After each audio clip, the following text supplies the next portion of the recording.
I've owned this Fujifilm GFX 50R for a little over a month now, and it was a camera that I've wanted for a very long time, but I'm not quite sure that it has lived up to all of my expectations. And I wanted to do a little first impressions video to explain why. I've seen quite a few people online talk about getting into the GFX system, so I wanted to just provide an unbiased review of what I love and what I don't love about this camera. So first off, what is it and why is a camera from 2018 so sought after in 2024? Firstly, it is a medium format digital camera, which means that the sensor inside it is much bigger than what you would find on a full frame camera. Having a bigger sensor brings many advantages, and what sold it for me was the fact that if you take environmental portraits with this camera, you get what is known as the medium format look. And that is basically just a wide field of view, so you can get a whole person in the frame, but the background is still super out of focus. I'm a huge fan of this medium format look, and if I could, I would just shoot medium format film. However, it is very expensive, so for me, this camera brings about the best of both worlds, and with it being a Fujifilm camera, you get that beautiful film look straight out of the camera, but we'll talk about that in a little bit. In a lot of ways, this camera is very similar to the X100V, and can be probably seen as the bigger brother of that camera. The layout is pretty much identical, the menus and the operating system of the camera is pretty much identical minus a few very small changes. Everything overall just feels very familiar to using that camera, except on a much bigger scale. So what are my first impressions of the camera?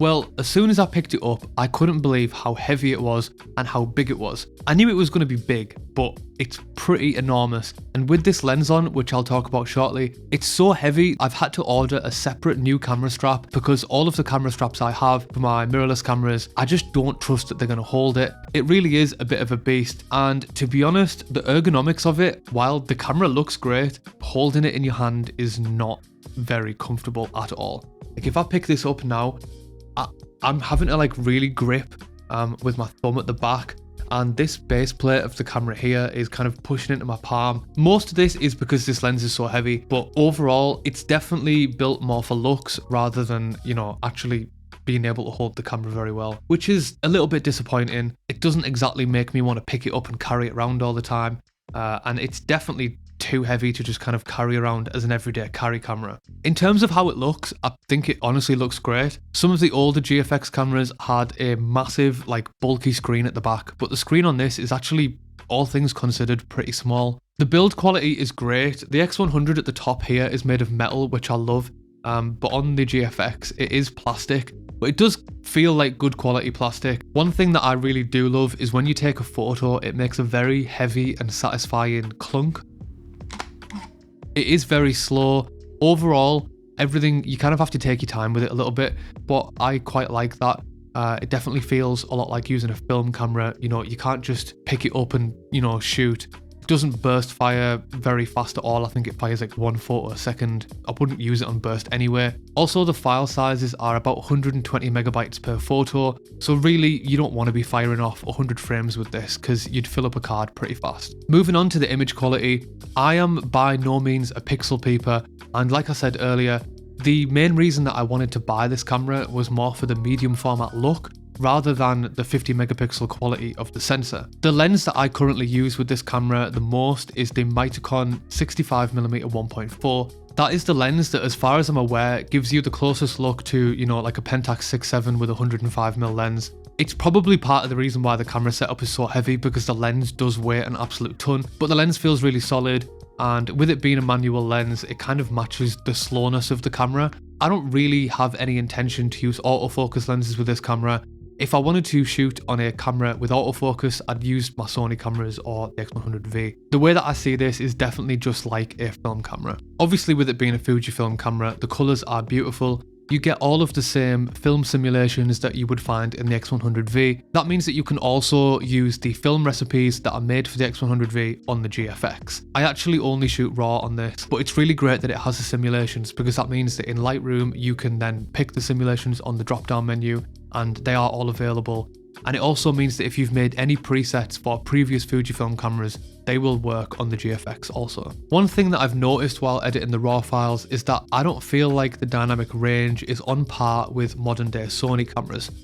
It is to be expected. Like I said, it is a 6-year-old camera now, but when I was looking into the camera and when I was reading reviews about the camera, everyone was going on about how amazing the dynamic range was. I just feel like I've been spoiled by the Sony cameras. I feel like on the Sony cameras, you can just shoot anything and edit it in post and the files will just recover shadows and highlights and everything else. Whereas in this camera, I feel like you need to be a bit more mindful. This isn't really something that's an issue, it's just something that I've noticed. My first issue that I've found with the camera is that when you put the camera in the most useful mode for manual focusing, it will split the screen into 2 sections. 2/3 of the screen is taken up by a box that shows you the complete frame, and 1/3 of the screen shows a zoomed in portion of the image. This is really handy so that you can check manual focus, but when you half press the shutter, the little box where you check focus disappears. And this is the moment when you most need that little box, because any sort of button pressing with your finger is going to create little tiny movements with the camera. You've got to half press and full press in one go, and it just ends up shaking the camera. I don't understand why the box disappears, like it makes no sense. Just leave it on the screen. Just want to touch a little bit on this lens. This is the Mitakon 65mm 1.4 lens, and it is incredible. I picked this lens up for I think about £500. The GFX lenses are apparently optically amazing, but they're very, very expensive, and the fastest aperture that you can get on them is, I think some of them are 1.7, but most of them are like 3.5 and above. And for me, that kind of defeats the point of it being medium format. I guess if you shoot in medium format for the quality, you want, the best studio quality, then them lenses are great. But for me, it's definitely more about the medium format look, and this Mitakon 65 1.4 at the minute is the only lens that I've found without spending over £2,000 that's going to give you anything like that look. However, it is only manual focus, so if that is a deal breaker for you, then don't buy one. I'm massively looking forward to shooting so much with this over the next year. I'm going to use it for a lot of documentary work, and I will be doing a thorough review of it in a couple of months when I've got used to it more. Overall, I think it is a fantastic camera. It's definitely unique, and I don't really think it's a camera that's ever going to kind of go out of fashion or become, too old. I think we're at the point now where, especially for social media, this camera is so much more than you will ever need for posting on the internet. So I don't know, unless they bring out some crazy technology, this does everything I want to and so much more. As always, thank you so much for watching, and I'll see you in the next one.